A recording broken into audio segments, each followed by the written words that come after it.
ឃើញថាក្រុមហ៊ុនយើងមានបែងចែកនៅកញ្ចប់គម្រោង4ប្រភេទខុសៗគ្នាទៅតាមតម្រូវការរបស់ម្ចាស់អាជីវកម្មរៀងៗខ្លួនបាទអញ្ចឹងកន្លងមកយើងក៏បានបកស្រាយពីគម្រោងទី1និងគម្រោងទី2រួចរាល់ហើយដែរចុះពាក់ព័ន្ធជាមួយនឹងគម្រោងទី3តើវាមានមុខងារអីខ្លះហើយនឹងជួយអ្វីខ្លះដល់អតិថិជនសូមអ៊ំជួយបកស្រាយបានលម្អិតដើម្បីឲ្យអតិថិជនទាំងអស់បានយល់បន្ថែមទៀតបាទហ្នឹងហើយអរគុណច្រើនអញ្ចឹងកន្លងមកគឺយើងបានរៀបចំនៅកញ្ចប់គម្រោងចំនួន4ណាសម្រាប់អតិថិជនរបស់យើងអញ្ចឹងគម្រោងទាំង4មាន starter មាន essential មាន pro ហើយនិង pro ណា pro ហើយកន្លងមកគឺយើងបានធ្វើការបញ្យល់តាក់ទងទៅនឹង starter ហ្នឹងមានមុខងារអីដល់ផលប្រយោជន៍អីសម្រាប់អតិថិជនហើយនឹង essential ហើយនឹងបន្តទៀតថ្ងៃនេះខ្ញុំនឹងបញ្ជាក់ឲ្យច្បាស់តាក់ទងទៅនឹងគម្រោង Pro ណា Pro Plan បាទអញ្ចឹងគម្រោងទាំង4ហ្នឹងតាមពិតវាមានទំនាក់ទំនងគ្នាណាគាត់ថាយើងចែកជាកម្រិតដាច់គ្នាដើម្បីតម្រូវទៅតាមអតិថិជនខ្លះគាត់ផលិតភាពគាត់ទៀបអញ្ចឹងទៅគាត់ផ្នែកថវិកាគាត់ចង់ចាប់ដើមដំបូងពីតូចគាត់អាចចាប់ដើមបានណាហើយបន្តទៀតកម្រិតមួយទៀតលើសនឹងខុសគ្នាតិចណាហើយយើងថែមងារខុសគ្នាតិចបាទអញ្ចឹងឥឡូវកុំឲ្យវែងខ្ញុំបញ្ជាក់តាក់ទងទៅនឹងគម្រោងPro ហ្នឹងអញ្ចឹងនៅក្នុងគម្រោង Pro នេះគឺយើងមានបញ្ចូលនៅមុខងារចំនួន3ណាពិសេសណាដែលមុខងារទាំង3ហ្នឹងអាចជួយឲ្យម្ចាស់អាជីវកម្មប្រើប្រាស់កម្មវិធីនេះដើម្បីបង្កើនការលក់របស់គាត់តាមរយៈការផ្ដល់ភាពងាយស្រួលដល់អតិថិជនរបស់គាត់ក្នុងការប្រើប្រាស់បាទអញ្ចឹងនៅក្នុងគម្រោងPro នេះទី1គឺយើងមានកម្មវិធីfeature មួយគឺ scan to order ដូចមុនអញ្ចឹងណាចា៎បាទ scan to order អញ្ចឹងបងប្អូនឲ្យច្បាស់កន្លែងនេះគឺតាក់ទង scan to order នេះគឺមានមុខងារពិសេសជាងគេណា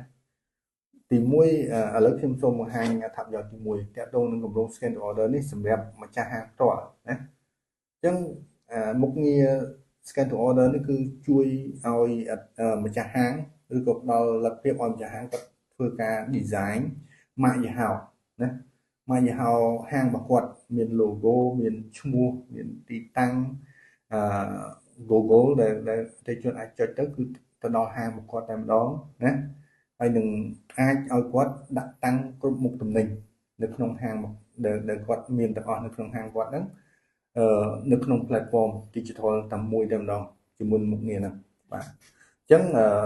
មុខងារនេះគឺមិនសម្រាប់តែកាហ្វេឬក៏ restaurant ទេគ្រប់មុខទំនិញដែលអាចឲ្យភ្ញៀវ order បានណាកាហ្វេក៏បានប្រភេទ restaurant ក៏បានប្រភេទ mart ណាក៏អាចដាក់បានអញ្ចឹងគាត់អាចតាំងអញ្ចឹងហើយគាត់អាចគ្រប់គ្រងអតិថិជនរបស់គាត់បានន័យថាអតិថិជនរបស់គាត់នៅក្នុង system មួយនេះនៅពេលដែលអតិថិជនគាត់ចុះឈ្មោះនៅក្នុង platform គឺមុខងារមួយនេះជាអ្នកគ្រប់គ្រងអតិថិជនទាំងមូលណាអញ្ចឹងទិន្នន័យរបស់អតិថិជនរបស់គាត់គឺនឹង record នៅក្នុង system តាក់ទងនឹង scan to order ហ្នឹងអញ្ចឹងមុខងារនេះគឺពិសេសជាងគេណាបាទអាហ្នឹងសម្រាប់អតិថិជនហើយបើសម្រាប់អតិថិជនរបស់បានម្ចាស់ហាងអតិថិជនរបស់ក្រុមហ៊ុន Apofit តែជាម្ចាស់ហាងហើយមួយទៀតមុខងារសម្រាប់អតិថិជនរបស់ហាងគឺ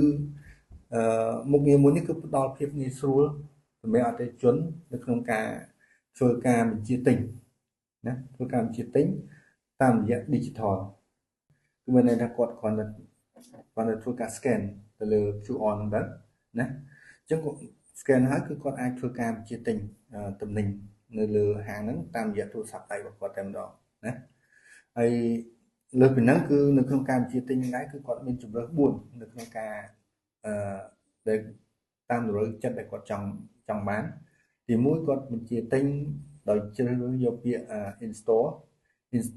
ទី2គឺ carry out ទី3គឺ delivery ទី4គឺជ្រើសរើសយក table បាទតុលេខតុ